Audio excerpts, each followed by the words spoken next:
Welcome to the Deep Dive. We sift through the noise, pull out the key insights, and help get you ahead of the curve. Today, we're tackling something really critical, especially if you do business in or with Germany. It's the upcoming e-Invoicing mandate. We've looked at the official guidance, expert takes, all of it, to give you the clearest possible picture. You mentioned this isn't just, swapping paper for PDFs. You called it a fundamental shift. Why is it such a big deal? What are the usual sticking points when changes like this happen? And crucially, what's the timeline? When does all this actually kick in? That's exactly right. It's much more than a simple tech upgrade. What we're really talking about is Germany making a decisive move towards digitizing, well, pretty much all financial transactions and tax reporting. The aim is clearly more transparency, more efficiency.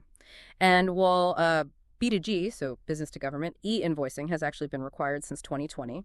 The big change, the one affecting most businesses now, is this phased introduction of B2B, business to business e-invoicing. And that starts January 1st, 2025. What's really interesting, I think, is the German approach. Now, they've opted for a decentralized CTC model that's continuous transaction control. So unlike some other places, the tax authorities don't clear invoices as they happen, in real time. Compliance is checked later, audited after the fact. Ah, okay. So the onus is really on the business itself then. Precisely. You have to ensure everything, authenticity, integrity, readability is spot on from the get-go. You're essentially policing yourself first. It puts a much bigger emphasis on having solid internal controls and processes. For many, it means rethinking the whole invoicing workflow, not just updating software. That decentralized point is key, that internal responsibility. Yeah. Okay, so given that fundamental shift, let's get down to brass tacks. What's the rollout schedule? What dates do people absolutely need to have marked down? Right. Knowing the timeline is, well, it's essential for planning properly and avoiding some serious headaches later on. Let's break it down. First up, January 1st, 2025. This is when mandatory e-invoice reception begins. Reception, so just being able to get them electronically. Exactly. All businesses in Germany must be technically set up to receive e-invoices by this date. Actually, sending them electronically is still voluntary at this point. You can still use paper or PDFs, but, and this is important, only if the buyer explicitly agrees. You need their consent. Okay. And specific formats? Yes. The main national formats compliant with the European standard, EN 16931, are Ex-Rechnung and Zugdug-Ferd.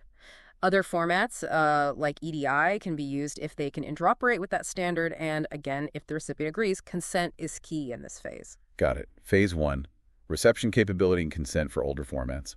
What's next? Next milestone is January 1st, 2027. This is when mandatory issuance starts for larger companies. Larger companies. Yeah. How large are we talking? We're talking businesses with an annual turnover over 800,000 euros. From this date, they cannot use paper or unstructured formats like basic PDFs anymore for their B2B invoices. They must issue structured e-invoices following that EN 16931 standard. Okay, so 2027 is the deadline for the bigger players to start sending compliant e-invoices. Correct. And then comes the final stage, January 1st, 2028. This is when mandatory issuance applies to everyone. Size doesn't matter anymore. Ah, the universal deadline. Exactly. All businesses, regardless of turnover, have to issue compliant e-invoices for B2B transactions. Ex-Rechnung and Zugdug remain the core standards. Other formats, like EDI, are only okay if they're fully EN 16931 compliant and the recipient agrees. That phased approach makes sense, gives businesses time, but, what does a compliant e-invoice actually look like? It's clearly more than just a file. What are the core technical bits businesses need to focus on as they work towards these dates? Good question. It's definitely more than just digital. There are specific things to focus on. Firstly, those mandatory formats. We mentioned Ex-Rechnung and Zugferd for B2B, aligned with EN 16931. For B2G, it's often Ex-Rechnung, maybe Zugferd, or PEPL-BIS, depending on the authority. PEPL-BIS. PEPL is the Pan-European Public Procurement Online Network. BIS just stands for Basic Interoperability Specification. It's another key standard structure. And these formats cover not just invoices, but also things like credit notes, corrections. It's the whole package. Okay, formats are key. What about actually sending and receiving them? How does that work? Right, transmission methods. For B2G, sending to the government, you've got specific portals like ZRE or OZGRE. Think of them as digital mailboxes for government invoices. The PEPL network is also very common for public sector stuff. For B2B, PEPL is really gaining traction. It's secure, it's standardized. So PEPL's looking like a good bet for B2B. It seems that way, yes, especially for cross-border ease and ensuring compliance.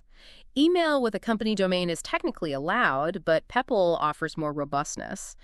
And then there's storage and archiving. There's actually a pretty important update here. Oh, what's changing? Under something called the Fourth Bureaucracy Reduction Act, the retention period for invoices is actually decreasing. It's going from 10 years down to 8 years. Really?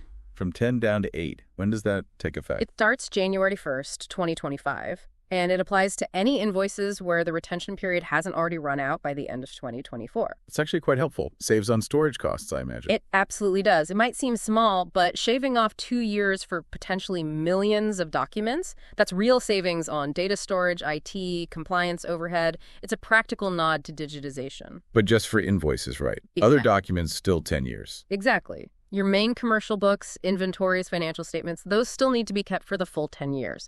But for invoices, it's 8 years from 2025. Okay, that's a lot of technical detail formats, transmission, even archiving changes. Getting it right sounds absolutely critical. What if you don't? Well, what if you don't?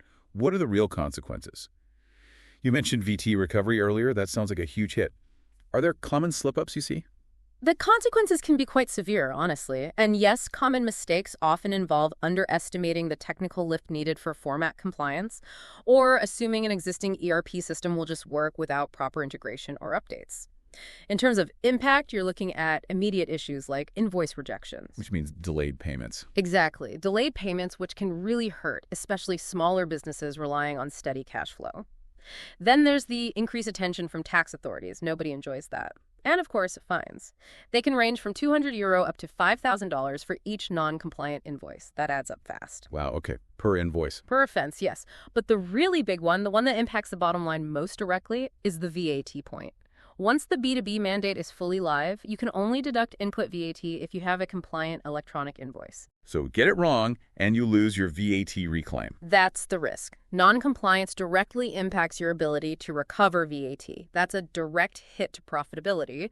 And it's worth remembering this also applies to self-billing arrangements, especially across borders. The requirements are consistent. Okay, that VAT point alone makes this unmissable. So given these deadlines and the potential pitfalls, what should businesses be doing right now? What are the immediate strategic steps? Absolutely. Proactive is the way to go. There are several key things businesses should be doing, ideally starting yesterday.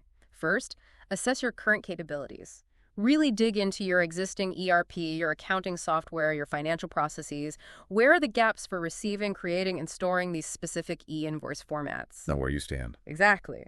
Then invest in compliant solutions. This means prioritizing those EN 16931 formats, Ex-Rechnung, Zugferd, Peppel, Abais. Look into certified e-invoicing providers or software updates, and seriously consider using Peppel access points. Why Peppel specifically? Well, it really helps streamline things, not just domestically in Germany, but also for cross-border transactions within Europe. It turns a compliance task into potentially a long-term efficiency improvement. Third, establish robust processes. Think about exception handling. What happens when you receive a non-compliant invoice? Or if there's an error? You need a plan for when things go wrong. Precisely. Clear workflows for reconciliation and error handling are vital. And automation here can really help reduce mistakes and keep things moving, avoiding those payment delays. And finally, maybe most importantly, educate and train your teams. Right. It's not just an IT thing. Not at all. Finance, tax, IT, even procurement and sales potentially. Everyone involved in the invoice lifecycle needs to understand the new rules, the new tools, the new processes. It requires buy-in across the board. You know, connecting this back, we talked about efficiency. This isn't just about avoiding penalties. Think longer term. Getting onto something like Peppel now means you're setting yourself up for smoother cross-border trade later, fewer manual errors, maybe faster payments overall. It's about turning this regulation into a strategic advantage, strengthening your position in, well, a rapidly digitizing German and European market. Okay, let's quickly recap the essentials for you. Germany's e-invoicing mandate is coming, and preparation is key. Remember those dates. January 1, 2025, you must be able to receive e-invoices. January 1, 2027, large companies over 800K turnover must issue them. And January 1st, 2028, everyone must issue compliant B2B e-invoices. Plus, that useful change, invoice archiving drops from 10 years to 8 years starting in 2025. Absolutely. Planning now, investing strategically in compliant systems like those using Peppel. It's not just about avoiding risk, the rejected invoices, the payment delays, the lost VAT recovery. It's about making this a positive operational shift. Which does lead to a bigger thought. As businesses everywhere adopt digital invoicing, moving beyond just compliance, how could this fundamentally change B2B relationships? Could it reshape supply chains across Europe entirely? Something to think about. Thank you for joining us for this deep dive into Germany's e-invoicing changes. We hope this helps you navigate what's ahead and stay firmly ahead of the curve. Keep learning.